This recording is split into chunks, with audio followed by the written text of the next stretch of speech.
Dear Dr. Bedford, thank you for meeting with me last week. After so many years, I thought it was about time. I enjoyed our conversation, and it was great to see you happy and busy and still having an influence on young talent. After seeing you, I thought it would be wonderful to have you come and play at my students' recital this spring.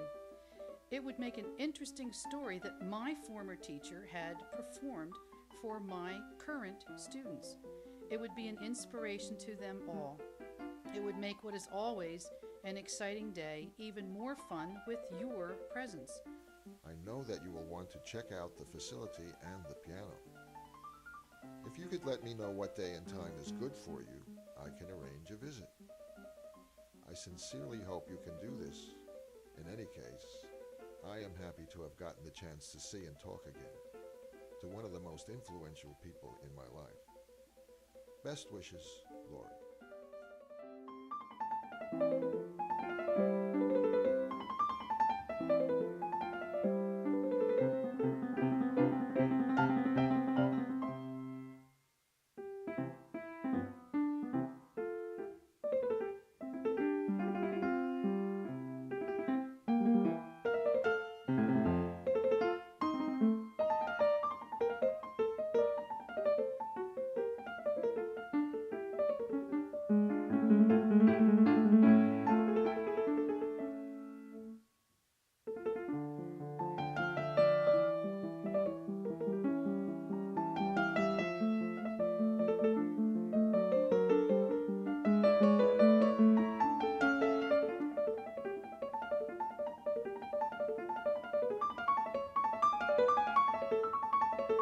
In Brooklyn, there was a well-known teacher who lived just around the block, and she was a Juilliard product.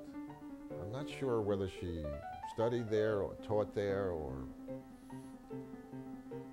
that never became clear to me. And I wasn't terribly fond of her. She was not a warm, loving teacher. But I believe she gave me the basics that allowed me to grow pianistically. She was the first perfectionist that I encountered in my childhood. The realm of perfection per se is not known to a lot of youngsters growing up. Kids go to school, the teachers that they encounter are teaching to an entire class of students. The one-to-one relationship is generally reserved for music lessons. Music lessons that unfold weekly, a lesson a week. You are in a room with someone who is demanding that you don't make a mistake. And that is a realm of experience for a youngster that is fraught with difficulties.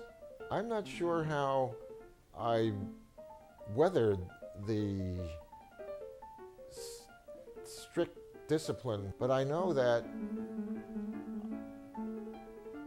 I don't remember receiving a single compliment in maybe 10 years of lessons. I couldn't have been more than 6 or 7.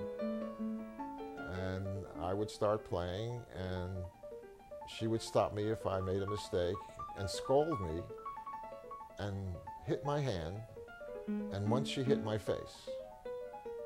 And when she hit my face, my instincts told me that this wasn't correct. I didn't use the term abuse because I didn't even know what it meant. But I did tell my mother that she hit me in the face, and please would my mom come to my next lesson.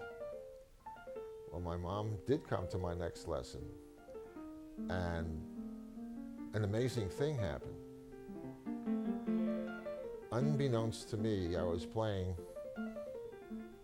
some Chopin, and my teacher went to the window looked out the window, put her hands together, and made a prayerful pose. My mother told me this later. And after the lesson, my teacher said to my mother, "He's wonderful." And that's the only compliment I received in all of the years of piano lessons pre-college.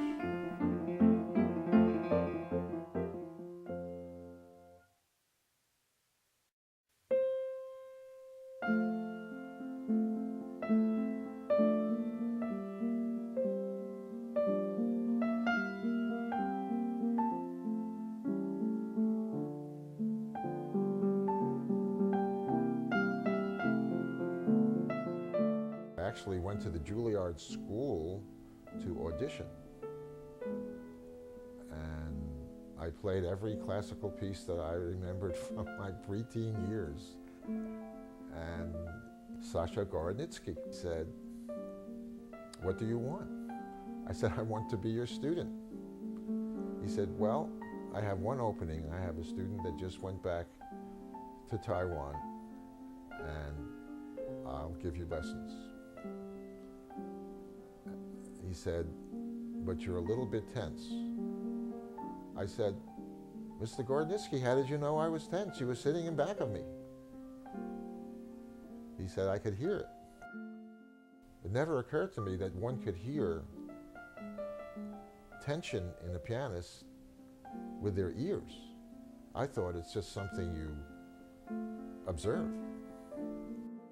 So somehow I made a connection. I like to make connections between hands-on teaching and tension in the pianist's physicality.